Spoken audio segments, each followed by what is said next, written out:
A paz do Senhor Jesus, amados. Então, estou aqui para falar com vocês um pouquinho da soteriologia, dessa aula, última aula que nós tivemos no módulo do seminário, né? E essa aula é exatamente para os alunos, né? Soteriologia vem de soteria, que é o contrário de amartia. Amartia é pecado, soteria é a salvação. A salvação no Antigo Testamento, ela está muito ligada à ideia de libertação. Basta a gente ver que a salvação é citada na Bíblia, no Antigo Testamento, quando Deus salva o povo dele da escravidão do Egito. Então nós temos que entender que salvação para os judeus e para todo aquele povo estava muito ligada à ideia de libertação. E também a ideia de expiação, de propiciação. Por quê? Porque a cada pecado cometido havia um sistema litúrgico de sacrifício, que também é um dos significados de salvação no Antigo Testamento. Sacrifício, expiação, propiciação, se colocar outra pessoa para levar o fardo da condenação. Então, é a ideia de substituição, né? A ideia do cordeiro. E nós vamos entender que a salvação no Novo Testamento, ela estava partindo de uma ideia nova. Não tão nova assim, porque Isaías já previa um Messias que retiraria o pecado do mundo inteiro. E a palavra de Deus no Antigo Testamento já dizia de um problema que não estava resolvido. Todos pecaram e destituídos estavam da glória de Deus. Então, deveria haver uma solução para isso. A solução veio através de Jesus Cristo, né, que foi profetizado pelo profeta Isaías, Jeremias, e cumpriu exatamente aquelas profecias. Jesus, quando chegou com a ideia de salvação, é uma ideia de salvação nova, porque era uma salvação que trazia salvação para o interior e não para o exterior. Não para uma opressão externa, mas para uma opressão interna, o pecado. Então o pecado habitava dentro do homem, então era preciso mudar o interior do homem. E a ideia de nascer de novo está muito ligada a isso, né? Quando Jesus diz para Nicodemos, você não consegue compreender essas coisas porque você precisa nascer de novo. Você precisa nascer das águas do Espírito, ser dirigido por outras direções, né? Ser conduzido pelo Espírito Santo e não pela religiosidade. Então Jesus ele veio trazer uma salvação que não estava amparada nem na religiosidade, nem na lei, né? A lei era um reflexo somente daquilo que Jesus estava fazendo, mas não o seu significado inteiro.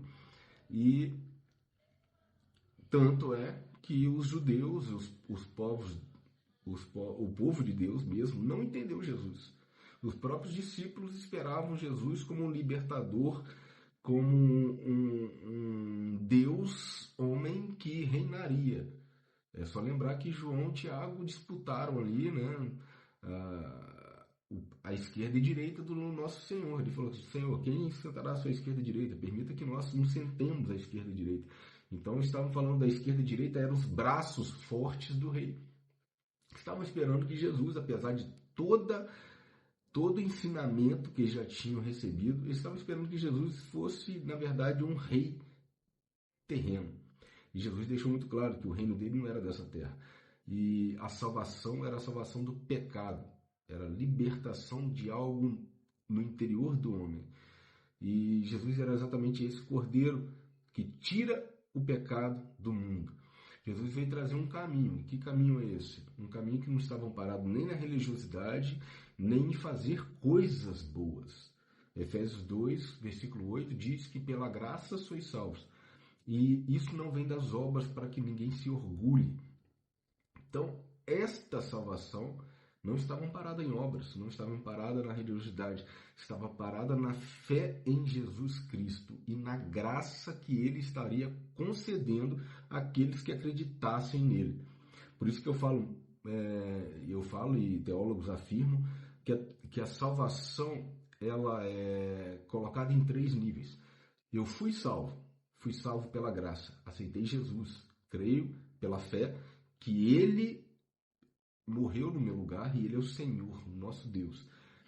Eu estou salvo. Aí vem um caminho de justificação, porque Jesus diz, aquele que quiser me aceitar, me aceite, mas me siga, né? Pegue sua própria cruz e me siga. Então, não existe um verbo que flexione você na paralisação. O verbo sempre é para estar andando, seguindo Jesus. E também há um posicionamento que coloca a salvação para frente.